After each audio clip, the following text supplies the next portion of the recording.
सतनाम। तो आज परम पिता परमात्मा की अपार कृपा से बीसलपुर में इस मूल ज्ञान का प्रचार होने जा रहा है। बहुत बड़े भाग हैं उन जीवों के जो अपने पूरे जीवन काल में एक बार भी इस मूल ज्ञान को सुन पाते हैं, और उससे भी बड़े भाग होते हैं उन जीवों के जो इस मूल ज्ञान को थोड़ा सा भी समझ पाते हैं। क्योंकि सुनना आसान है, आए बैठे घंटा दो घंटा सुन के चले गए, लेकिन इसको समझना बहुत मुश्किल है। जब तक मालिक की कृपा ना हो, बंदी छोड़ की दया ना हो, तब तक ये ज्ञान किसी को समझ में नहीं आता। सुन तो लेंगे, घंटा दो घंटा सुन लेंगे आराम से, लेकिन कहो समझ लेंगे तो समझ नहीं सकते। इसको केवल वही समझ पाता है जिसका विवेक जाग जाता है। बिना विवेक जागे कोई कहे कि मैं सत्संग समझ लूंगा, नहीं समझ सकता। तभी सब समझा रहे हैं, कह रहे लाखन में कोई समझ ना पाई है और कोटि मध्य जानेंगे। कहे कबीर सुनो भाई साधो, हमें बिरले हंस पहचानेंगे। कहते लाखन में कोई समझ न पाई है। यहां तो बैठे 50-60 लोग हैं, कह रहे 1 लाख आदमी बैठा हो और ये सत्संग रख दिया जाए उनके बीच में, किसी को समझ में ही नहीं आएगा बात क्या कह रही है, क्या करने को कहा जा रहा है, कोई समझ ही नहीं पाएगा। कोटि मध्य जानेंगे, 1 करोड़ आदमी बैठा हो सामने और महात्मा जी ने सत्संग रख दिया। कहते हैं कोई बिरले हंस पहचानेंगे, 25, 30, 40, 50 लोग 1 करोड़ में से जागेंगे केवल। ये ऐसा ज्ञान है। लेकिन अगर ये पहली बार में समझ में आने लग जाए, इसका मतलब समझ जाना कि आप एक आम जीव नहीं हो। आप कौन हो? आप उन्हीं लोगों में से हो जो पिछली बार कबीर साहब के सत्संग खूब सुने थे, खूब, लेकिन एक परीक्षा हुई और सारे फेल हो गए। कौन सी परीक्षा थी वो? काशी में कबीर साहब एक वैश्या के साथ गलियों में घूमने लग गए, परीक्षा लेने के लिए कि देखे हमारे पे कितना भरोसा है चेलों का। कहते सारे चेले पिछल गए। क्या कहने लगे? अरे गुरुजी तो ऐसे हैं, गुरुजी तो वैसे हैं।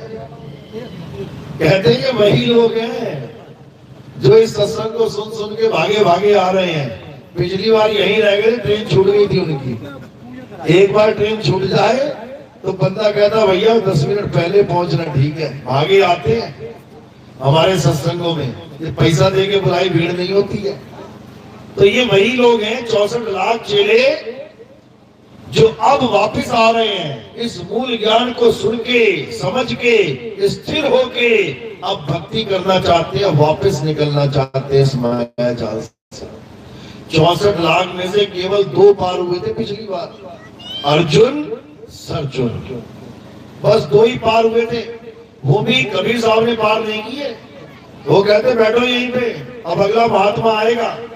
250 साल बाद गरीबदास जी पैदा हुए थे। जब वो गर्भ में थे, 2 बूढ़े बूढ़े साधु 250 साल के, दोनों माता जी से पूछने आते थे, माता जी कब आएंगे प्रभु, कब आएंगे? आपके गर्भ में जो बच्चा है हमारा कल्याण उसी से होगा, ये समझ लो। तो अब मौका नहीं चूकना है। परीक्षा अभी चल रही है, ऐसी बात नहीं है, परीक्षा तो खूब हो रही है। और जो परीक्षा में फेल हो जाएगा वो फिर वापस यही धक्के खाएगा, जन्म जन्म धक्के खाएगा। अब उसको 84 से कोई नहीं बचा पाएगा।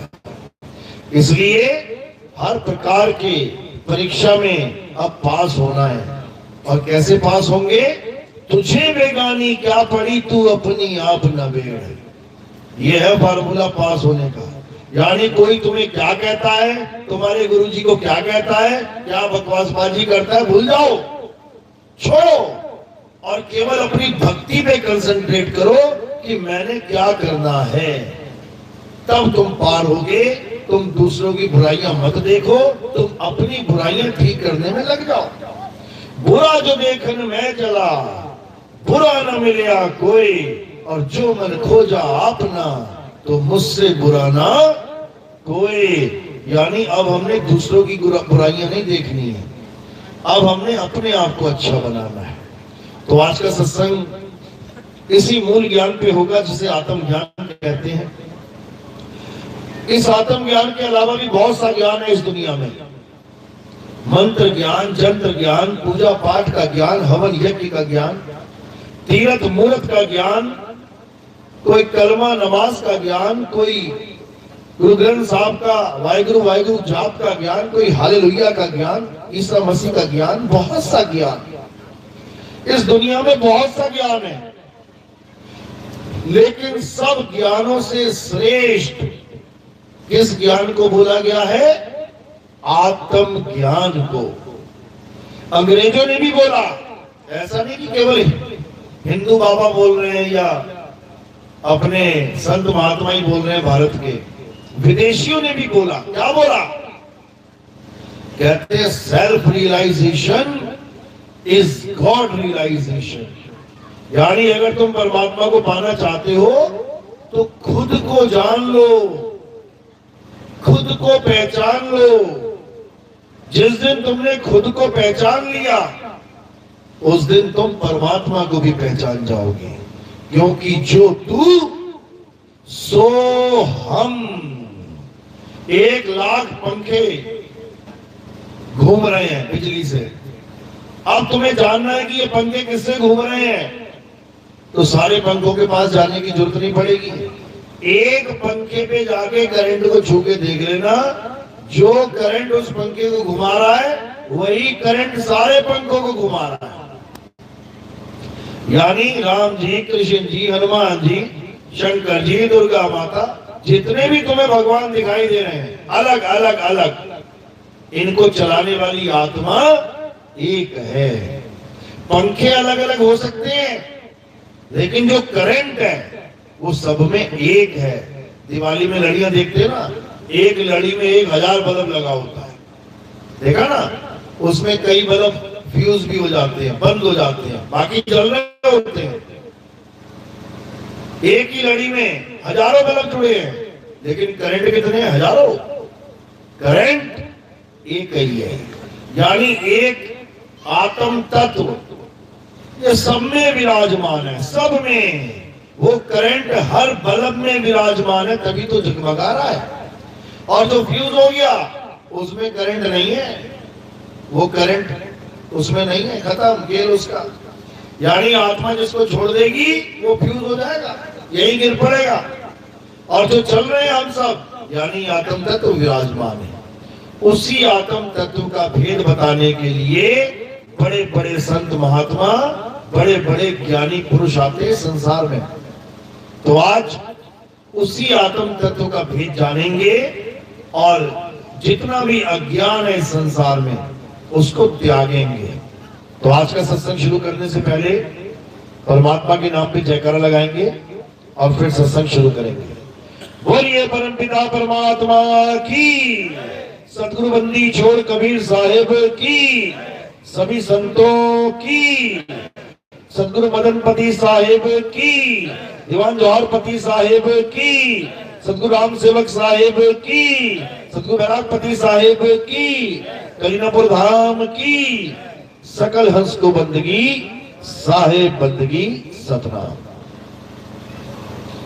तो कबीर साहब जीवों को चिताने के लिए बार बार इस भव सागर में मानुष रूप में आते हैं, मनुष्य रूप में। उनका रूप मनुष्य नहीं है, वो उनको धारण करना पड़ता है। वो बच्चे बूढ़े या जवान नहीं है, उन्हें शरीर धारण करना पड़ता है। इसलिए वो शरीर या तो बच्चे का दिखेगा या जवान का दिखेगा या बूढ़े का दिखेगा। वो शरीर नहीं है, वो कौन है? आत्मा है। तो ये आत्मा क्या करते हैं? ये आत्मा शरीर धारण करके इस दुनिया में ज्ञान का प्रचार करती है। और ये शरीर ऐसा शरीर नहीं जैसे हमारा तुम्हारा मिट्टी वाला, नहीं। कबीर साहब का शरीर मिट्टी से पैदा नहीं है, मिट्टी से नहीं बनता, गर्भ से नहीं आता। उनका शरीर तेज पुंज का शरीर होता है, प्रकाश पुंज का। तेज पुंज यानी जैसे आप आसमान में देखोगे बारिश के बाद इंद्रधनुष दिखाई देता है। अब देखने में दिख रहा है लाल, पीला, नीला, गुलाबी, अरे कितने सारे रंग आ गए। दिखने में रंग दिख रहे हैं, लेकिन तुम कहो जाके मैं उसको पकड़ लूं, बांध लूं, वो तुम नहीं कर सकते। इसी प्रकार कबीर साहब दिखने में आ रहे हैं, अरे भूरे रंग का आदमी खड़ा है, गोरा गोरा आदमी खड़ा है, टोपी पहन के खड़ा है, बाल दाल दाढ़ी सब कुछ है, दिखने में आ रहे हैं इंसान। लेकिन कोई कहे कि वो इंसान ही है, हम उन्हें पकड़ ले जाके गोली मारते लग जाएगी, चाकू तीर मारे लग जाएगा, नहीं लगेगा। 52 कसनियां हुई कबीर साहब की काशी में, 52 बार मारने की कोशिश की गई थी। नेट पे सर्च कर देना, पूरी कहानी मिल जाएगी तुम्हें। ये कहां पे दर्ज है? अनुराग सागर में दर्ज है। और ऐसा नहीं कि केवल अनुराग सागर में है, ये गुरु ग्रंथ साहब में भी दर्ज है। जिसको कहते हैं लोग कि गुरु ग्रंथ साहब में पक्की वाणी है, पक्की वाणी है, तो यही पक्की वाणी समझा रही है। गंगा की लहर मेरी टूटी जंजीर, मृगशाला पे बैठे कबीर, यानी कसनी बताई जा रही है। हाथ पैर बांध के कबीर साहब को पत्थर के साथ काशी में गंगा नदी में फेंक दिया गया, मारो इसे। क्यों? क्योंकि वो मंदिर और मस्जिद का विरोध करने लगे। किस बात के लिए? कि परमात्मा किसी मंदिर में नहीं बंधा हुआ है कि तुमने दरवाजे बंद कर लिए, ताला लगा दिया, अब कोई दर्शन नहीं कर पा रहा है तो परमात्मा बंद है उसमें। या कोई मस्जिद में जाके अल्लाह अल्लाह पुकार रहा है तो उसको वहां अल्लाह मिल जाएगा। उन्होंने मना किया, कंकर पाथर जोड़ के मस्जिद दी बना और ताजड़ बुल्ला बांग दे, क्या बहरा हुआ खुदा, उन्होंने बोला साहब। और मंदिर वालों के लिए क्या बोला? पाथर पूजे हरि मिले, तुम्हें पूजू पहाड़, वहां से ये चाकी भली पीस खाए संसार। यानी कबीर साहब ने दोनों को समझाने की कोशिश की कि तुम दोनों ही गलत रास्ते पे चल गए हो, तो सही रास्ता क्या है? कबीर साहब ने समझाया कि पत्थर से भगवान नहीं मिलने वाला, नमाजें पढ़ के अल्लाह नहीं मिलने वाला, सारी उम्र पढ़ते रहो, उससे क्या हो जाएगा? अल्लाह कब मिलेगा, राम कब मिलेगा, वाहिगुरु कब मिलेगा, गॉड कब मिलेगा? अब देखो मिलेगा, जब हम वर्ड यूज करते हैं मिलेगा, तो कैसे मिलेगा? कोई चीज हमारी खो गई तो कैसे मिलेगी? ढूंढने से। कहते हैं अरे वो बंदा मिला कि नहीं मिला? नहीं अभी तो नहीं मिला, ढूंढ रहा हूं। अरे वो सामान मिला कि नहीं मिला बाजार में? अभी नहीं मिला, ढूंढ रहा हूं। अरे भाई वो गया तो वहां पे वो चीज मिली कि नहीं? नहीं अभी तो नहीं मिली, ढूंढ रहा हूं। जो मिलना शब्द है ना, मिलना, ये ढूंढने के साथ जुड़ा हुआ है। चीज उसी को मिलेगी जो ढूंढेगा और जो जपेगा।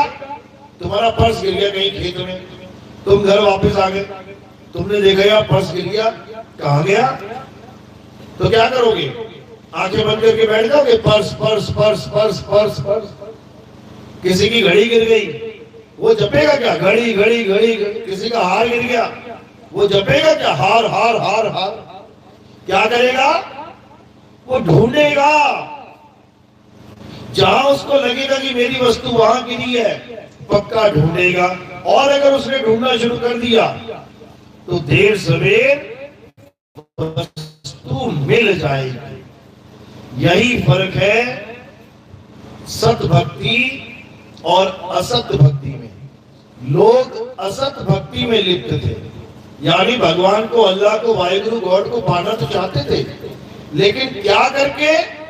नाम जप के, कि मैं 5 करोड़ बार नाम जप लूं, मैं 10 करोड़ बार नाम जप लूं, मैं 20 करोड़ बार नाम जप लूं, मुझे परमात्मा मिल जाएगा। कभी नहीं मिलेगा। तुम्हें प्यास लगे, तुम्हारे घर में पानी नहीं है, कितने करोड़ बार पानी जपोगे कि तुम्हारा गला गीला हो जाए? कितने करोड़ बार पानी जपोगे तुम्हारे मुंह में पानी आ जाए? अरे पानी पानी बोल के तुम्हारा और गला सूख जाएगा। बोल तुम पानी रहे हो लेकिन गला सूखता जा रहा है। इसका मतलब ये पानी वो पानी नहीं है जो हमें चाहिए। वो पानी कहां है? वो धरती के नीचे है। कुआं खोदोगे मिलेगा, और धरती के ऊपर बैठ के, नीचे पानी है, ऊपर बैठ के जपोगे नहीं मिलेगा। समझो। तो इसी को समझाया गया है कि नाम है जप में, कि परमात्मा जप में नहीं है। कि कोई सोचे कि नाम जपने से परमात्मा मिल जाएगा, कभी नहीं मिलेगा। कबीर साहब कह रहे हैं नाम है जप में, नाम है तप में, ना भरत उपवास में, मुंह को कहां ढूंढ रे बंदे, मैं तो तेरे पास में। यानी जो परमात्मा है वो बिल्कुल हमारे पास है। इतना पास है कि तुम सोच भी नहीं सकते, इतना पास है। ये कपड़े भी दूर हैं, ये टोपी भी दूर है, वो इतना पास में है। लेकिन जब तक भेदी गुरु नहीं मिल गया, जब तक रहस्य बताने वाला गुरु नहीं मिल गया, तब तक आपको परमात्मा नहीं मिल सकता। इसलिए कबीर साहब ने कहा खोजी होए तुरंत मिल जाऊं, एक पल की तलाश में। वो परमात्मा एक पल में मिल जाएगा, एक पल में, यानी उसका ठिकाना एक पल में मिल जाएगा। कैसे? जैसे किसी ने एक सुई इस गड्ढे में दबा दी। अब क्या कह रहा है कि पूरे बीसलपुर में ढूंढ कि वो सुई कहां है। अब उसको पता नहीं कि यहां पे है। जो ढूंढने वाला है उसको नहीं पता यहां दबी हुई है। उसके लिए पूरा बीसलपुर उसको ढूंढना पड़ेगा, सुई ढूंढनी पड़ेगी पूरे बीसलपुर में। कब तक ढूंढ लेगा? ढूंढ लेगा घंटे 2 घंटे में, साल 2 साल में, पूरा जन्म लग जाएगा उसको। लेकिन अगर भेदी गुरु मिल जाए, यानी रहस्य बताने वाला बस एक इशारा कर दे, बस जैसे इशारा किया सारा बीसलपुर पराया हो गया। अब कहीं नहीं जाना उसने।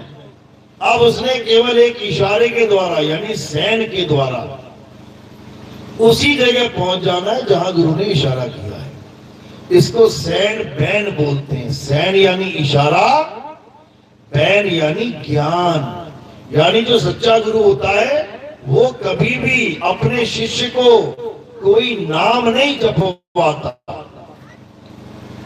कि हिंदू चेला है तो राम राम राम जप ले, मुसलमान चेला आ गया तो बेटा अल्लाह अल्लाह जप ले, सिख चेला आ गया तो बेटा वाहिगुरु वाहिगुरु जप ले, ईसाई आ गया तो बेटा हालेलुया हालेलुया जप ले। ऐसा कभी नहीं करता सतगुरु।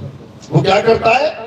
हिंदू आ गया तो राम राम छोड़, मुस्लिम आ गया तो अल्लाह अल्लाह छोड़, सिख आ गया तो वाहिगुरु वाहिगुरु छोड़, और ईसाई आ गया तो ईसा मसीह हालेलुया को छोड़, नाम जपना छोड़।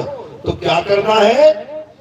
आत्मा को खोज, अपनी आत्मा को खोज। वो आत्मा कहां पे है? उसी आत्मा के अंदर परमात्मा का वास है। कबीर साहब समझा रहे हैं, ज्यों तिल माही तेल है और ज्यों चकमक में आग, तेरा साईं तुझ में है, जाग सके तो जाग। यानी तेरा परमात्मा कहां विराजमान है? तुम्हारी आत्मा में विराजमान है। इसीलिए आत्मा अमर है, क्योंकि जहां परमात्मा खुद विराजमान हो जाए वो वस्तु अमर हो जाती है। इस काया में नहीं है परमात्मा कि तुम सोचो कि काया के अंदर परमात्मा है। काया के अंदर परमात्मा होता तो ये काया अमर हो जाती, अमर, लेकिन अमर नहीं है। तो काया के अंदर परमात्मा नहीं है तो कौन है? काया के अंदर जीव है, जीव, जिसको जीवात्मा कहते हैं। हर शरीर के अंदर कौन बैठा है? जीव आत्मा। याद रखो, जीवात्मा अलग है और परमात्मा अलग है। जीव नाम है अज्ञानता का, यानी जब हम अपने आप को शरीर मानने लग जाते हैं, मैं आदमी, मैं औरत, मैं बच्चा, मैं बूढ़ा, मैं जवान, ये तो इंसानों का हाल है। और बाकी जीवों का, मैं कुत्ता, मैं बिल्ली, मैं हाथी, मैं घोड़ा, ये जितने जीव घूम रहे हैं सब अपने आप को ये शरीर मान बैठे हैं। इसी को जीव अवस्था कहते हैं। लेकिन परमात्मा ऐसा नहीं है। परमात्मा हाथी घोड़ा कुत्ता बन के नहीं बैठा कहीं पे कि नाली का पानी पी रहा है परमात्मा बैठ के कहीं पे, कि कहीं नाली का कीड़ा बना हुआ है परमात्मा, बिल्कुल नहीं। परमात्मा कभी किसी शरीर में वास नहीं करता। परमात्मा शरीरों से परे रहता है। शरीर यानी बंधन, शरीर यानी पिंजड़ा, शरीर यानी कैद, शरीर यानी जेल। परमात्मा जेल में नहीं रहता। जेल में कौन रहता है? जीव। बंधन में कौन है? जीव। तो क्या कह रहे हैं? बहुबंधन में बांधिया एक बेचारा जीव, और केवल छूटे आपने जो न छुड़ाए पीव। कहते अपने आप कैसे छूटे बेचारा? जब तक पीव नहीं छुड़ाएगा। पीव यानी परमात्मा। जीवात्मा को कौन छुड़ाएगा? परमात्मा। ये जीव अपने आप नहीं छूट सकता। कोई कहे कि मेरी मुक्ति खुद ही हो जाएगी, अच्छे अच्छे काम कर लूं, पुण्य कर लूं, लोगों का भला कर दूं और मेरे भव बंधन कट जाएंगे, मुक्त हो जाऊंगा, कभी भी नहीं। बुरे काम करोगे तो बुरा फल मिलेगा, अच्छे काम करोगे तो अच्छा फल मिलेगा। लेकिन फल भुगतने के लिए इस संसार में आना ही पड़ेगा। इसलिए क्या बोला संतों ने कि पाप पुण्य ये दोनों बेड़ी और एक लोहे एक कंचन केरी। यानी पाप करोगे तो लोहे की बेड़ियां आएंगी, पुण्य करोगे सोने की बेड़ी आएंगी। सोने की बेड़ी मतलब बड़े बड़े सेठ बन जाओगे, अमीर करोड़पति बन जाओगे। उसके बाद सोने की बेड़ियां खुद बना बना के पहनोगे। सोने की बेड़ी मतलब गले में चैन पहनते ना, उसका डिजाइन देखा कैसा होता है? बिल्कुल लोहे की बेड़ी जैसा होता है, ऐसा लॉक हुक जुड़े होते हैं आपस में। तो इंसान सोचता अरे ये बेड़ी थोड़ी नहीं है, ये तो सोना है। अरे सोने की बेड़ी है वो। यानी भुगतान करने के लिए आना ही पड़ेगा। इसलिए क्या करना है? पाप पुण्य दोनों से न्यारा, कहे कबीर सो ज्ञान हमारा। यानी अब पाप और पुण्य दोनों से परे एक ऐसा जीवन जीना है। कैसा जीवन? अकर्ता का जीवन। यानी तुम कुछ नहीं कर रहे हो, ना तुम अच्छा कर रहे हो, ना तुम बुरा कर रहे हो, ना तुम पाप कर रहे हो, ना तुम पुण्य कर रहे हो। हर प्रकार के कर्म से न्यारा ऐसा जीवन जीना है। तो क्या होगा? ना तो सुख भोगने के लिए आना पड़ेगा, ना दुख भोगने के लिए। एक ही रास्ता है बचने का। पाप पुण्य से न्यारे हो जाओ। लेकिन न्यारे कैसे होंगे? जब हम अपने आत्म स्वरूप में स्थित हो जाएंगे। जब हम अपने आत्म स्वरूप में स्थित हो जाएंगे तो पाप पुण्य दोनों से न्यारे हो जाएंगे। इसके अलावा और कोई रास्ता नहीं है। तो अब क्या करना है? अब हमें ऐसे गुरु की शरण में जाना है जो हमें इन मंत्रों से, तंत्रों से, जंत्रों से, इन पूजा पाठ से, इन हवन यज्ञों से, सबसे अलग कर दे। और किसके साथ जोड़ दे? आत्मा के साथ। समझो, आत्मा के साथ जुड़ने से क्या होगा?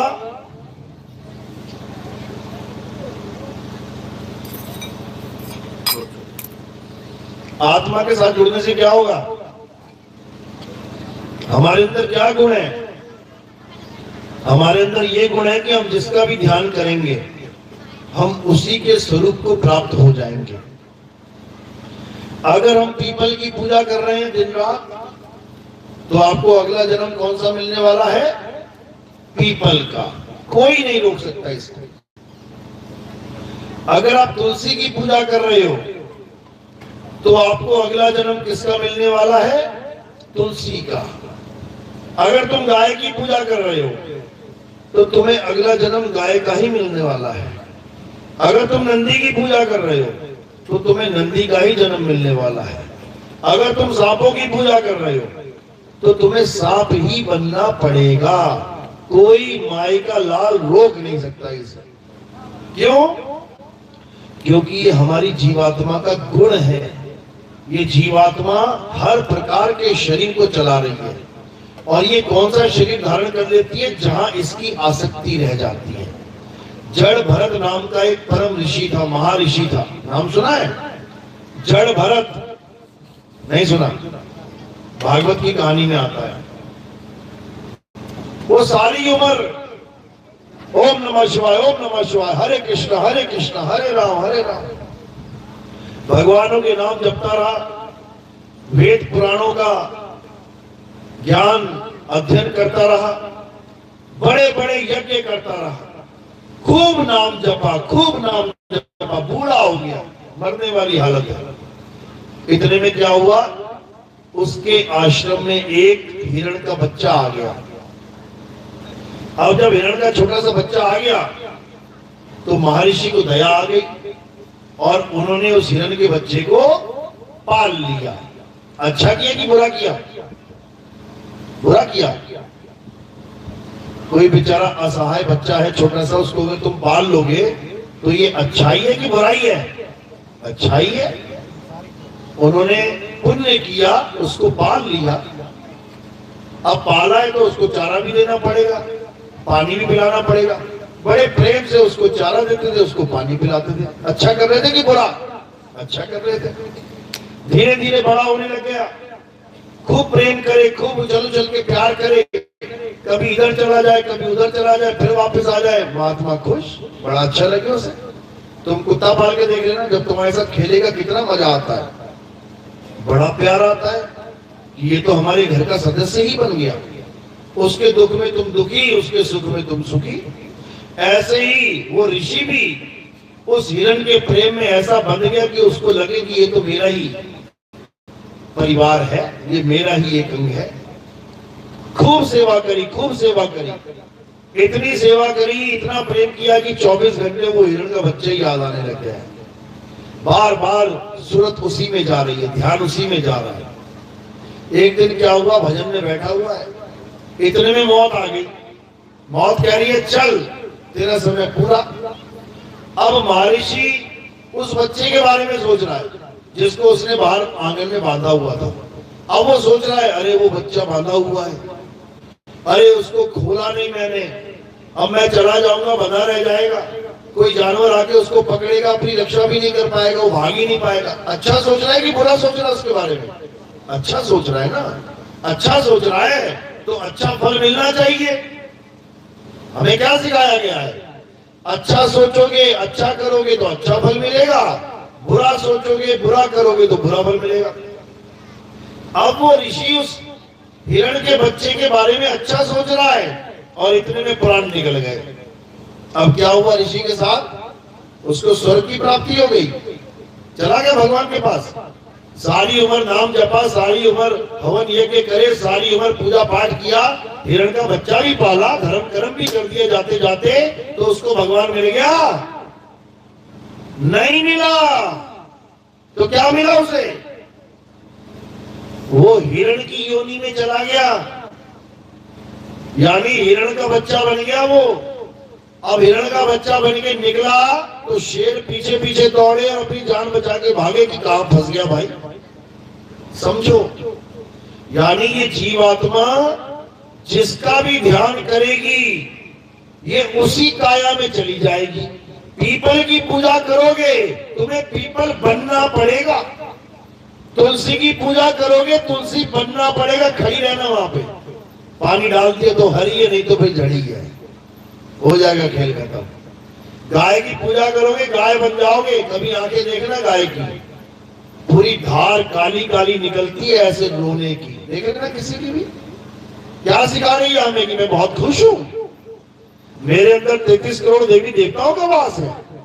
कचरा खा रही है ढेर पे खड़ी होके, प्लास्टिक खा रही है, डॉक्टर पेट फाड़ के प्लास्टिक निकालता है, 20-20 किलो प्लास्टिक निकलती है। ऐसा जीवन चाहिए क्या? अभी इंसान जन्म में हो, सबसे उच्च जन्म कौन सा है? इंसान जन्म। इंसान जन्म से ऊपर देवी देवता भी नहीं है, समझ लो। कबीर साहब कहते हैं इस देही को सिमरे देव, सो देही कर हर की सेव। यानी इस देही को देवता भी सिमरन करते हैं कि हमें भी काश ये जन्म मिल जाए इंसानों का, तभी तो भगवान यहाँ पे आते हैं जन्म लेने। उनको क्या पड़ी अपना स्वर्ग छोड़ के यहाँ मिट्टी में आने की, इसलिए आते हैं कि हमें गुरु मिल जाए, सतगुरु मिल जाए तो हमारी भी मुक्ति हो जाए, इसलिए आते हैं और गुरु बनाते भी हैं। ये मत सोचना भगवान आते गुरु नहीं बनाते। राम जी आए थे, कौन गुरु थे उनके? वशिष्ठ गुरु थे। भगवान को भी गुरु की जरूरत पड़ गई क्या? कृष्ण जी आए, कौन गुरु थे? संदीपन गुरु थे, उनको क्या जरूरत पड़ गई? कृष्णम वंदे जगत गुरु, कृष्ण जी सारी दुनिया के गुरु है, लो गुरु जी का भी एक गुरु बैठा हुआ है। वो क्यों? नहीं समझ में आएगा तुम्हें। तो इसलिए क्या करना है? अब उसको याद रखना है, जो तुम हो जाओ तो तुम्हारा कल्याण हो जाए। किसको? आत्मा को। अगर तुमने सारी उम्र आत्मदेव को याद किया, यानी परमात्मा को याद किया, तो अंत में क्या होगा? तुम परमात्मा हो जाओगे। क्योंकि तुम्हारे अंदर गुण क्या है? तुम जैसा ध्यान करोगे वैसे ही हो जाओगे। ये गुण है। किसी को हीरो पसंद आते हैं तो वो हमेशा हीरो की नकल करना शुरू कर देता है। किसी को कोई एक्टर पसंद है, उसकी एक्टिंग करना शुरू कर देता है, उसके जैसे बोलना, देखना, कपड़े पहनना, स्टाइल मारना, ऐसा शुरू कर। और किसी को गुंडे पसंद आ जाते हैं, वो उनकी तरह करना शुरू कर देता है, पिस्तौल खरीद लेगा, चाकू रख लेगा, मारना कुटाना, ये सब झगड़ा वगड़ा शुरू कर देगा। क्यों?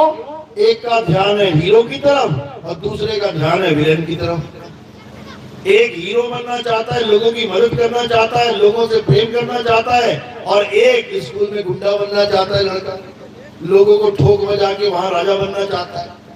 गुंडा, मुझे गुंडा कहो, मैं गुंडा, सबसे बड़ा गुंडा हूं, ऐसे सोच लेके बैठा हुआ है। तो ये सब क्या है? हमारे ध्यान की अवस्था है। कोई साधु महात्मा बनना चाहता है, कोई डाकू बनना चाहता है। जैसा हमारा ध्यान होगा वैसी हमारी अवस्था हो जाएगी। इसी प्रकार अगर तुम्हारे जीवन में दो प्रकार के तत्वों का ज्ञान देने वाला गुरु आ जाए, यानी कौन कौन से तत्व? एक असत्य और एक सत्य।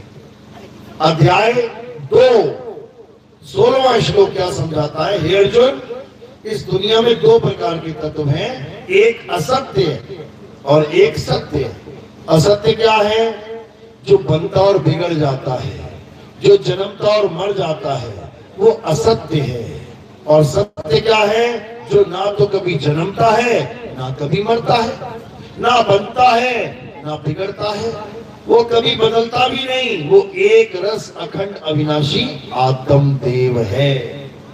वो आत्मा है जो ना कभी पैदा होती है, ना कभी मरती है, जो कभी बनती बिगड़ती नहीं, जिसको शस्त्र काट नहीं सकता, अग्नि जला नहीं सकती, वायु सुखा नहीं सकती, जल भिगो नहीं सकता, वो क्या है?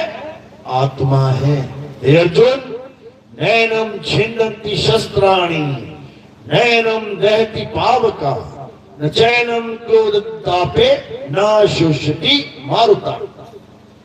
इस आत्मा का कोई कुछ नहीं बिगाड़ सकता, इसको तीर नहीं लग सकता। कृष्ण जी के पैर में तीर लग गया, लगा कि नहीं? कृष्ण जी की मृत्यु कैसे हुई थी? शरीर की मृत्यु कैसे हुई? पैर में तीर लग के। किसने मारा? बहेलिये ने मारा। कौन था वो बहेलिया? बली था वो, बाली।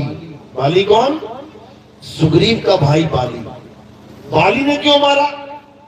क्योंकि जब कृष्ण जी राम बन के घूम रहे थे जंगल में, तब उन्होंने सुग्रीव के भाई बाली को, नियुत्थे को तीर मार दिया छुप के। अब बाली को जब तीर लगा और छुप के मारा राम जी ने, तो बाली को गुस्सा आ गया। कहता तुम क्षत्रिय हो, क्या तुम्हें क्षत्रिय धर्म नहीं पता कि किसी नियत्ते पे अस्त्र से, शस्त्र से वार नहीं किया जाता? तुमने धर्म की हानि की है, तुमने क्षत्रिय धर्म का नाश किया है, तुमने रूल तोड़ा है, नियम तोड़ा है। मैं तुम्हें श्राप देता हूं कि जैसे तुमने मुझे तीर मारा है, हे राम, मैं भी तुम्हें तीर मारूंगा। ऐसे ही मारूंगा छुप के, सामने से नहीं मारूंगा। तो क्या हुआ? एक युग तक ये श्राप उनका पीछा करता रहा। फिर अगले युग में कृष्ण बन के आना पड़ा, और जब सारी लीला समाप्त हो गई, यदुवंशियों का नाश हो गया, उसके बाद आराम से लेटे हुए थे और बहेलिये ने आके सोचा हिरण का कान है, और उस कान पे तीर मार दिया। अब लग गया पैर में, जहर भुजा तीर था, वहीं पे प्राण त्याग दिया। तो हमें किसकी पूजा करने के लिए बताया जा रहा है गीता में? जिसको तीर छू नहीं सकता। नैनम छिन्दन्ति शस्त्राणि, जिसे शस्त्र छू नहीं सकता, जिसे तीर छू नहीं सकता, जिसे सुदर्शन चक्र काट नहीं सकता। और हम किसकी पूजा कर रहे हैं? जिसके पैर में तीर लग गया। पूजा उसकी करनी थी जिसको तीर छू नहीं सकता, और पूजा उसकी करने लग गए जिसके पैर में तीर लग गया और शरीर का नाश हो गया। मतलब हम कृष्ण जी के शरीर की पूजा करने लग गए, जबकि करना क्या था? आत्मा की पूजा करनी थी। कृष्ण जी समझा समझा के थक गए। अध्याय 2 में पढ़ो गीता क्या कहती है। हे अर्जुन, तू, मैं और ये राजा महाराजा जितने भी दिखाई दे रहे हैं, ऐसा कोई समय नहीं था जब तू, मैं और ये राजा महाराजा नहीं थे, और ऐसा कोई समय नहीं आएगा जब तू, मैं और ये राजा महाराजा नहीं होंगे। यानी हम सब अमर हैं। अमर तो मरेगा कौन? शरीर मरेगा। शरीर धारण किसने किया है? जीवात्मा ने। धारण कैसे करते हैं? जैसे ये कपड़े धारण कर रखे हैं, ये कपड़े धारण किए हैं, यानी मैंने कपड़े पहने हैं। मैं कपड़ा नहीं हूं, मैंने शरीर धारण किया है। मैं शरीर नहीं हूं। आज धारण किया है, कल को उतार दूंगा।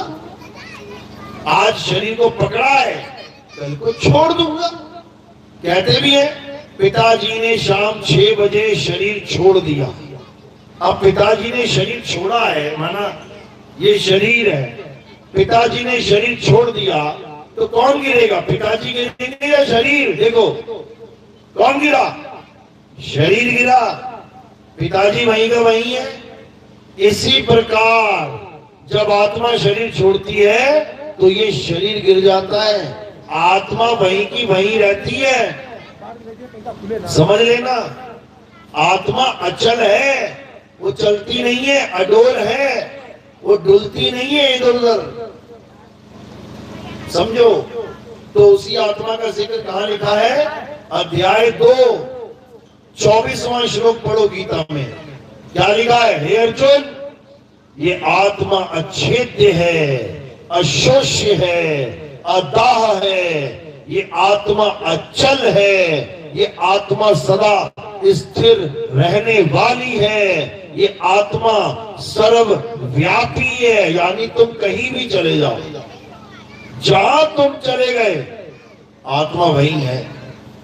हर जगह कहीं भी चले जाओ, तुम्हारा होना जरूरी है? ऐसा नहीं कि तुम्हारे बिना आत्मा कहीं और है, क्योंकि तुम ही आत्मा हो, तुम ही हो। तुम कहीं भी चले जाओ तुम्हें आत्मा वही मिलेगी, याद रखना। यानी सूर्य की किरण कहीं भी चली जाए, कहीं भी, उसको सूर्य वही मिलेगा, साथ ही लगा हुआ, क्योंकि किरण सूर्य से अटैच है। जैसे घड़ी की सुई 1 से लेके 12 तक कहीं भी चली जाए, कहीं भी, जो कील है ना, कील जिसमें वो जुड़ी है, वो हर जगह मिलेगी उसे। चाहे 1 बज जाए, चाहे 2 बज जाए, चाहे 3 बज जाए, चाहे 10 बज जाए, कील के साथ वो जुड़ी रहेगी। वो पूरा टहल लेगी, लेकिन कील वही की वही है। कील अचल है, सदा स्थिर रहने वाली है। कील नहीं घूमने चली जाएगी 1 2 3 4 5। घूमेगा कौन? सुई। इसी प्रकार इस संसार में घूम कौन रहा है? सुरता, जिसको सुरत कहते हैं। और आत्मा यानी परमात्मा अचल है। अब ये सुरत कहीं भी घूम ले, 184 में घूम ले, आदमी के चोले में घूम ले, जानवर बन जाए, पेड़ पौधा बन जाए, कीट पतंगा बन जाए, कुछ भी बन जाए, कहीं भी घूम ले, लेकिन परमात्मा इसके अंग संग है। कैसे? वाणी में समझा रहे हैं। नर नारी और कीट पतंगा सार शब्द सब ही के संगा। यानी वो परमात्मा सबके अंग संग है, लेकिन कोई उसको जानता नहीं, पहचानता नहीं, कोई उसको ढूंढने के लिए तैयार नहीं। इसलिए ये जीव बेचारा भटकता रह जाता है। ये जीव 84 लाख में धक्के खाता रह जाता है। तो जब इसको गुरु मिल जाता है तब क्या होता है? तब गुरु असत्य से इसको छुड़वा देता है। असत्य यानी जो बने और बिगड़े, वो असत्य है। ये संसार बना है ना, किसी ने बनाया है ना संसार, तो एक दिन बिगड़ेगा, यानी असत्य है। किसी संसार में मंदिर, मस्जिद, गुरुद्वारा, चर्च बने हैं ना, बने हैं तो एक दिन बिगड़ेंगे, यानी टूट जाएंगे, पुराने हो जाएंगे, खंडर हो जाएंगे। देखो पुराने पुराने मंदिर खंडर हो गए, खंडर। पुरानी पुरानी मूर्तियां टूट गई, झड़ गई, फूट गई। समझो, पुराने पुराने पेड़ गल गए, सड़ गए, जल गए, कट गए। यानी हर चीज का नाश हो रहा है, हर चीज बन और बिगड़ रही है। केवल एक चीज है जो कभी बनती नहीं, कभी बिगड़ती नहीं, और वो क्या है? आत्मा। इसी आत्मा की महिमा गीता में कृष्ण जी ने गाई है। वो ये नहीं कह रहे कि मैं भगवान हूं, मैं भगवान हूं, मेरी पूजा करो। वो ये कह रहे हैं कि मुझे जानो, मेरे स्वरूप को पहचानो। मुझे केवल एक आदमी समझ के मत पूजा करने लग जाओ कि कृष्ण जी एक आदमी है, आदमी है। कृष्ण जी तो विष्णु जी का अवतार है। कौन सा नंबर का अवतार है? 8वें नंबर का। 9वें नंबर का अवतार कौन है? महात्मा बुद्ध को बताया गया है। 10वें नंबर का अवतार कौन है? कल्कि अवतार। तो 8वें 9वें नंबर के अवतार किसके हैं? विष्णु जी के हैं। यानी विष्णु जी कृष्ण बन के आए हैं, विष्णु जी कृष्ण का नाम धारण करके आए हैं। 10 बार आए हैं, वो मान के चलो 10 अवतार है। अभी 10वां तो अभी प्रकट नहीं है सबके सामने। यानी 10 अवतारों में पहला अवतार क्या है? मत्स्य अवतार, मछली बन के आए हैं। अब कोई कह दे कि विष्णु जी तो मछली है, कोई नहीं कहता मछली है। दूसरा अवतार कछुए का अवतार, कोई नहीं कहता कि विष्णु जी कछुआ है। तीसरा अवतार वराह अवतार, कोई नहीं कहता कि विष्णु जी वराह है। चौथा अवतार आधा आदमी आधा जानवर, जिसको क्या बोलते हैं? नरसिंह अवतार, कोई नहीं कहता कि आधा जानवर आधा आदमी है विष्णु जी। उसके बाद वामन अवतार, फिर परशुराम अवतार, राम अवतार, कृष्ण अवतार, बुद्ध अवतार। तो इन लोगों को देख के क्या कहते हैं? हाँ, ये आदमी का अवतार है। विष्णु जी कैसे आदमी है? ये हमारी गलतफहमी है कि विष्णु जी आदमी है। जब भस्मासुर को मारा गया तो विष्णु जी आदमी बन के नहीं आए थे, क्या बन के आए थे? औरत बन के आए। भस्मासुर शंकर जी को दौड़ा दिया कि तेरे सिर के ऊपर हाथ रख दूंगा, तुझे भस्म कर दूंगा। शंकर जी से ही वरदान लिया और उनको ही छल लिया, उन्हीं के पीछे पड़ गया। शंकर जी छुप गए पेड़ के नीचे, भागे भागे। विष्णु जी को बुलाया, बचाओ। विष्णु जी आए, उनको पता था कि अगर मैं आदमी बन के गया तो ये मुझे भी दौड़ा लेगा, मेरे सिर पे भी हाथ रखने के लिए भागेगा। तो क्या किया जाए? औरत बन के चले गए। अब खूब नाचे गाए उसके साथ, जैसे वो नाचे वैसे वो नाचे। नाचते नाचते नाचते अपने सिर पे हाथ रख लिया विष्णु जी ने, औरत के रूप में। उसने भी अपने सिर पे हाथ रख लिया। जैसे अपने सिर पे हाथ रखा, वो खुद ही भस्म हो गया। तो भस्मासुर की लीला किसने खत्म करी? एक औरत ने। तो तुमने ये तो कभी नहीं कहा कि विष्णु जी एक औरत है। सब लेके बैठ गए कि विष्णु जी एक आदमी है। भाई साहब, ना विष्णु जी आदमी है, ना औरत है, ना कछुआ है, ना मछली है, ना नरसिंह है, ना वामन है, ना राम है, ना कृष्ण है, ना बुद्ध है, ना कल्कि अवतार है। वो क्या है? आत्मा है। वो आत्मा है। वो कोई भी शरीर धारण कर सकते हैं, कोई भी। कोई बाउंडेशन नहीं है कि कौन सा शरीर धारण करना है। ये आत्मा कोई भी शरीर धारण कर सकती है। छोटे से छोटा अमीबा पैरामीशियम से लेके बड़ी से बड़ी व्हेल मछली तक ये आत्मा ही तो धारण करके बैठी है। जीवात्मा कहते हैं जिसे। कुत्ते में जीवात्मा, बिल्ली में जीवात्मा, चूहे में जीवात्मा, मक्खी मच्छर में जीवात्मा, सब में ये जीवात्मा विराजमान है। बताओ कौन सा शरीर धारण नहीं कर सकती? सब कुछ कर सकती है ये। अब इससे बचे कैसे? केवल एक ही रास्ता है कि अब अपने आप को ये आदमी, औरत, बच्चा, बूढ़ा, जवान, कुत्ता, बिल्ली, हाथी, घोड़ा, शेर, बिच्छू, ये सब समझना छोड़ दे। मत सोचो कि तुम एक आदमी हो या औरत हो या तुम शरीर हो। तो क्या करें? अब तुम ये जानो कि तुम एक आत्मा हो। और जैसे तुमने ये जानना शुरू कर दिया कि तुम आत्मा हो, उसके बाद तुम्हारी अवस्था बदलने लग जाएगी। यानी तुम अपने आप को आत्मा ही समझने लग जाओगे। और धीरे धीरे धीरे गुरु का जो ज्ञान प्राप्त होगा, उसका साधना करते करते करते तुम्हें एक ऐसा अनुभव होगा, ऐसा दिव्य अनुभव होगा कि जिस दिन तुम्हें समझ में आ जाएगा कि मैं आत्मा हूं तो कैसी हूं। यानी तुम्हें आत्मा का स्वरूप पता लग जाएगा। स्वरूप। आत्मा का नाम सुना है सबने? आत्मा का नाम सबने सुना है? हाथ खड़ा करो जरा। सबने सुना होगा, भले ना करो तब भी सुनाएंगे, पता नहीं क्या मुझे। सबने आत्मा का नाम सुना है। अपनी अपनी आत्मा लेके आइए। तुम घर पे तो नहीं छूट गई किसी की कि बिस्तर के नीचे गिर गई हो, या खाना वाना बनाई हो जल्दी जल्दी में वहीं चूल्हे के पास छूट गई हो, कि नहा धो रही थी कपड़े के साथ आत्मा भी लटका दी, उतारना भूल गई। ऐसा तो नहीं है। सब अपनी अपनी आत्मा लेके आए हो। हाथ लगा के चेक करो जरा। कहां चेक करोगे? कैसे बताओगे कि मेरी आत्मा मेरे पास है? क्या सबूत है?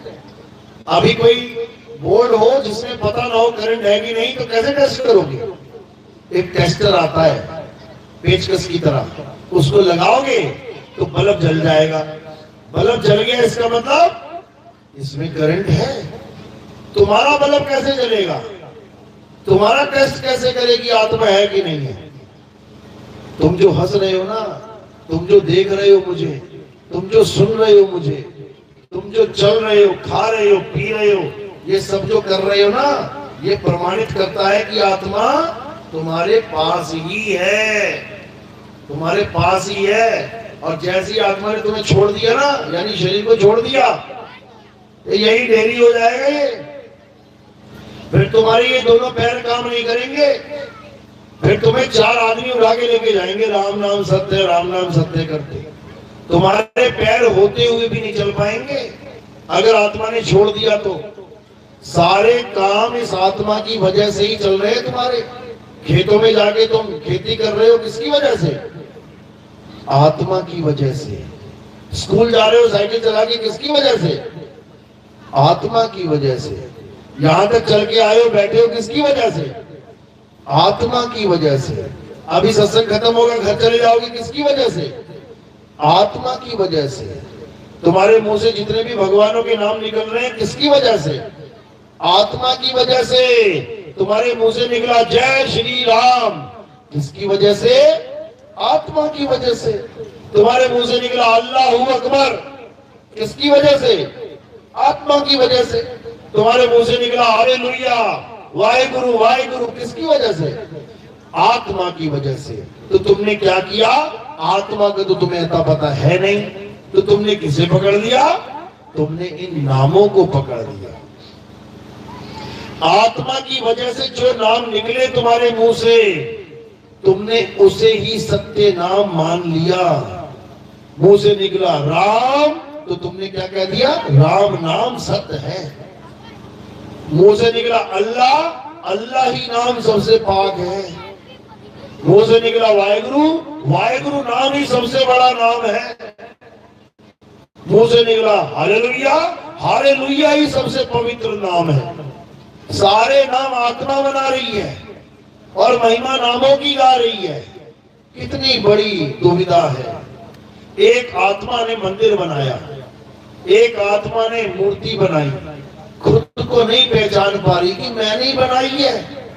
खुद को नहीं जान पा रही है कि जैसे मैंने ये बनाया ऐसे 100 और बना दूंगी। उसकी महिमा गाने में लग गई। दिक्कत ये है। तो आत्मा क्या कर रही है? अविनाशी होके खुद को नहीं जान पा रही है और नाशवान चीजों को भगवान मान के बैठ गई है। पत्थर को भगवान मान लिया। पत्थर कट भी जाएगा, टूट भी जाएगा, खंडित हो जाती है ना मूर्ति। पंडित जी मूर्ति मंदिर से बाहर ले जाके पीपल के नीचे रख देते हैं। यानी तुम्हारा जो भगवान है, जिसको तुम पूजा कर रहे हो, अगर उस भगवान के नाखून का छोटा सा भी टुकड़ा टूट गया तो भगवान जी को उठा के पीपल के नीचे रख देंगे। और तुम्हारे बच्चे का नाखून का टुकड़ा छोड़ो, हाथ भी कट गया तो तुम कभी पीपल के नीचे नहीं छोड़ोगे उसको कहोगे बेटा कोई बात नहीं, ला मरहम पट्टी करवा देते हैं। भगवान को तुम बेघर कर देते हो नाखून टूटने पे, और अपने बच्चे का हाथ भी कट जाए तब भी घर से नहीं निकालते उसको। सोचो तो क्या करना है?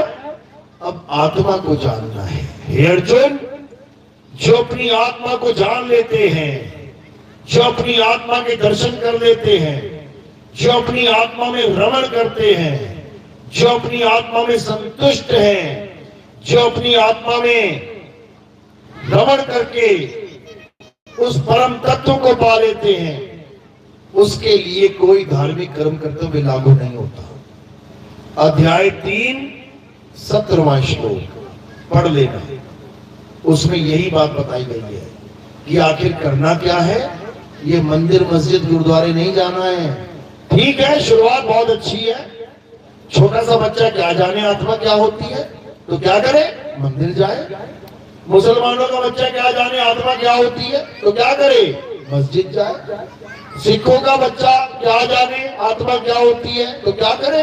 गुरुद्वारे जाए। ईसाइयों का बच्चा क्या जाने आत्मा कैसी होती है, तो क्या करे? चर्च जाए। अच्छी बात है। हिंदू का बच्चा मंदिर जाके पूजा पाठ करता है, देवताओं से प्रेम करता है, तो एक दिन देवताओं की ग्रंथ भी खोल लेता है। कृष्ण जी की पूजा करता है तो बड़ा होके कभी सोचता है कि चलो गीता पढ़ के देख लेते क्या कहती है।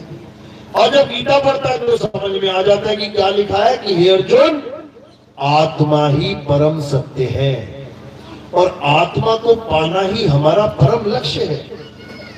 जब मुसलमानों का बच्चा मस्जिद जाता है, कुरान पढ़ता है, तो उसको समझ में आता है कि अल्लाह ने अपने अलावा एक और शख्स है जिसके आगे सबको सजदा करवाया था। जो अल्लाह कहता है कि मेरे अलावा किसी का सजदा मत करना, उसी अल्लाह ने एक शख्स ऐसा है जिसका सजदा करवाया था। क्या नाम था उसका? नहीं पता। उसका नाम था आदम अलैहिस्सलाम। इसी आदम से तुम आदमी बने हुए हो। आदमी कहते हैं ना, हम 4 आदमी आ रहे हैं। आदमी का मतलब कौन है? आदम की औलादें आदमी हैं। और कहते हैं हम 4 मनुष्य खड़े थे यहाँ पे। मनुष्य कौन है? मनु की औलादें मनुष्य हैं। तो ये आदम ही एक ऐसा शख्स है जिसके आगे खुदा ने सबको सजदा करवाया। सब सजदा करो इसके आगे। क्यों करो? कारण क्या है? जब आदम को बनाया गया तो मिट्टी का बुत बनाया गया।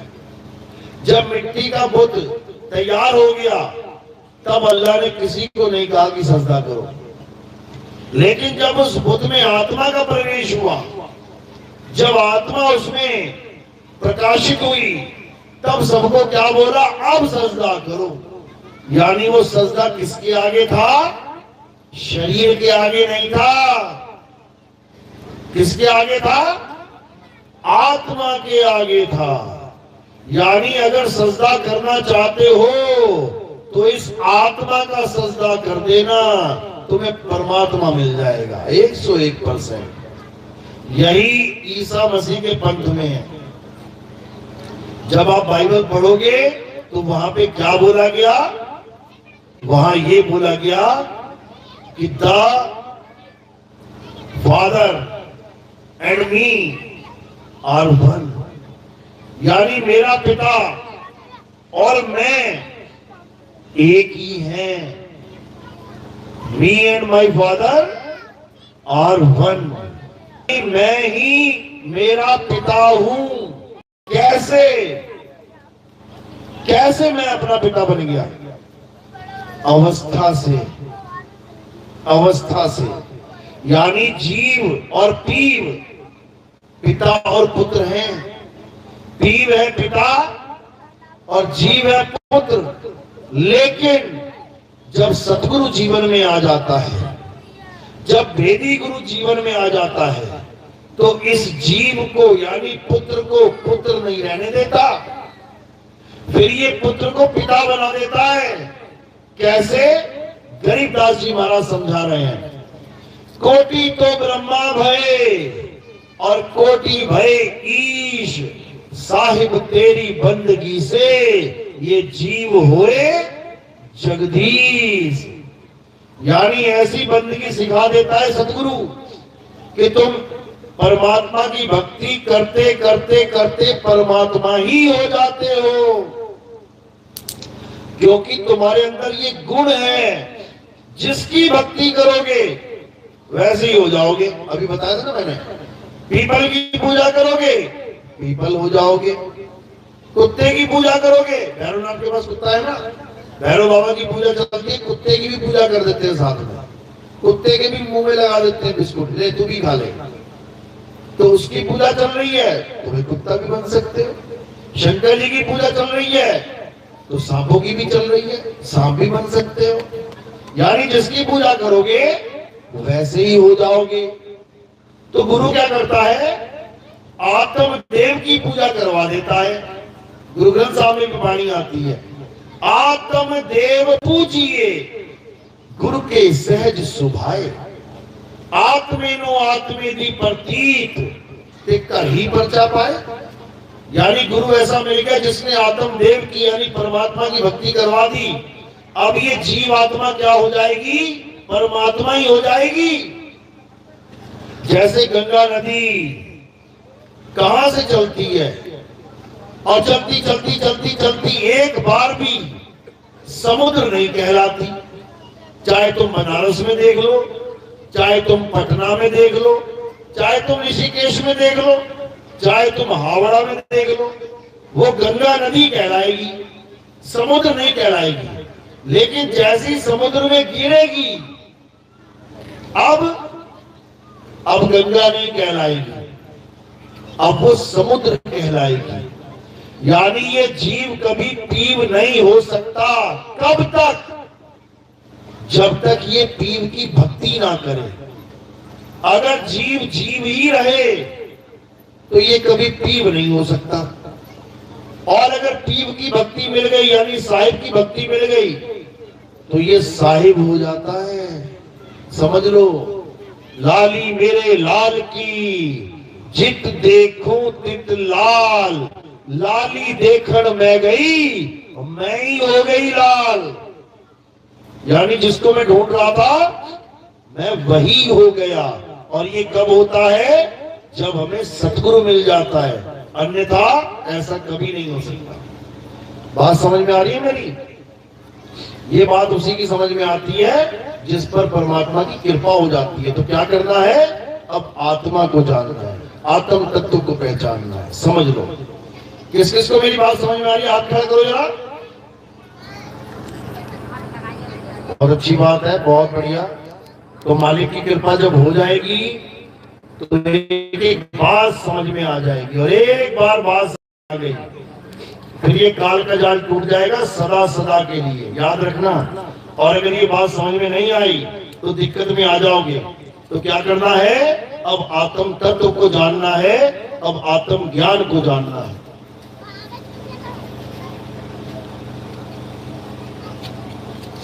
तो आज का सत्संग यही समाप्त करते हैं और उम्मीद करेंगे कि परमात्मा की ये जो लीला है, मालिक की जो ज्ञान लीला चल रही है, इसको आप अच्छे से समझें और अपना कल्याण करें, क्योंकि ये ज्ञान बार बार नहीं मिलेगा। ये 1,84 भुगत के एक बार ये जन्म मिलता है, और अगर ये जन्म बर्बाद हो गया दोबारा नहीं मिलेगा। इसके बाद कुत्ता बिल्ली हाथी घोड़ा बकरा ही बनना पड़ेगा। तो इसलिए इसी जन्म में क्या करना है? अपनी आत्मा को जानना है, अपने सत्य स्वरूप को जानना है और अपना कल्याण करना है। बोलिए परमपिता परमात्मा की सदा ही जय हो। हमारे सत्संग यूट्यूब चैनल पे आते हैं, कहत कबीर सुनो भाई साधो नितिन दास, या फिर आप सर्च करेंगे नितिन दास के सत्संग। तो जैसे ही आप लिखेंगे नितिन दास के सत्संग तो आपको सत्संग आने शुरू हो जाएंगे मोबाइल में। धीरे धीरे करके एक एक करके सुनते चले जाना। धीरे धीरे अपने आप बुद्धि विवेक जागने लग जाएगा, और मालिक की कृपा होगी तो हर बात समझ में आने लग जाएगी। तो क्या लिखना है आपने यूट्यूब पे? नितिन दास के सत्संग। बस इतना लिखोगे आना शुरू हो जाएगा। और बिना पक्षपात के, यानी ये नहीं सोचना है कि ये हमारे गुरुजी नहीं है, हम इनकी बात क्यों सुने। सत्य की बात जहां भी सुनने को मिले सुन लो। कोई भी गुरु है, किसी भी धर्म का, हिंदू है, मुसलमान है, सिख है, ईसाई है, अगर तुम्हारे मतलब की बात बता रहा है तो सुन लो, उसमें तुम्हारा फायदा है, नुकसान नहीं है, याद रखो। तो आज का सत्संग यही समाप्त करते हैं। बोलिए परमपिता परमात्मा की सदा ही जय हो। अब आरती का समय। आरती कैसे करते हैं समझ लो। आरती करने के लिए हमारे यहाँ पत्थर की, कैलेंडर की, फोटो की आरती नहीं होती है। हमारे यहाँ किसकी आरती होती है? आत्मा की आरती होती है। कैसे होती है? थोड़े से फूल उठाने हैं और मेरे सिर के ऊपर रख देने हैं। सिर के ऊपर क्यों रखते हैं? क्योंकि पैर के अंगूठे से लेकर सिर की चोटी तक ये नाशवान शरीर है, और हमने आरती किसकी करनी है? अविनाशी आत्मा की। तो आत्मा की आरती करने के लिए इन फूलों को सिर के ऊपर रखा जाता है, ताकि काया से परे ये समर्पित हो जाए। जब ये काया से समर्पित हो जाते हैं परे, तो ये आत्मदेव को समर्पित हो जाते हैं। अब क्या करना है? फूलों को सिर पे रखना है, और अगर कोई प्रचार प्रसार में योगदान करना चाहता है तो वो केवल सेवा पैरों में रखी जाती है। उस सेवा से हम क्या करते हैं? हम उस सेवा से प्रचार प्रसार में बहुत सा कार्य करते हैं, जैसे गीता छपवाते हैं, और बड़े बड़े जो यात्राएं चलती हैं उनमें हम गीता फ्री बंटवाते हैं। उससे क्या होता है? उससे इस जीवात्मा को अपनी आत्मा का ज्ञान प्राप्त होता है और इस भावबंधन से निकलने के लिए तैयारी करता है। और क्या करते हैं? हम पैम्फलेट छपवाते हैं, हम बोर्ड लगवाते हैं गली गली में, गांव गांव में, जिससे जागृति होती है, लोगों को समझ में आता है कि ये भी कोई ज्ञान चल रहा है। लोग खोजते हैं यूट्यूब पे और सत्संग को प्राप्त करते हैं। और क्या करते हैं? आपके घर में जो टीवी चैनल आते हैं, उन टीवी चैनलों में साधना टीवी और ईश्वर टीवी, आप सुबह 6 बजे लगा के बैठ जाइए, आपको बार बार मैं दिखाई दूंगा। और भी गुरु लोग दिखाई देंगे। बाकी गुरु क्या कहेंगे? नाम जपो, नाम जपो, नाम जपो। और नितिन दास क्या बोलेगा? नाम छोड़ो, नाम छोड़ो, नाम छोड़ो। इससे उनकी जागृति होती है और वो नाम को छोड़ के आत्मा की खोज में लग जाते हैं। आत्मा को खोजोगे तो परमात्मा मिलेगा और नाम को जपोगे तो 84 मिलेगी। बिल्कुल सीधा सा हिसाब है। नाम जपोगे, पानी पानी जपोगे तो प्यासे प्यासे मर जाओगे, और पानी को खोजोगे तो भरपेट पानी पियोगे। बोलिए परमपिता परमात्मा की सदा ही जय हो। साईं बंदगी सतनाम। अब एक एक करके आना है, आरती शुरू होगी, एक एक करके आना है, भीड़ नहीं लगाना, एकदम थोड़ी दूर से ही आना है और आरती करके फूल सिर पे रख के साइड से निकल जाना है। बोलिए परमपिता परमात्मा की सदा ही जय हो।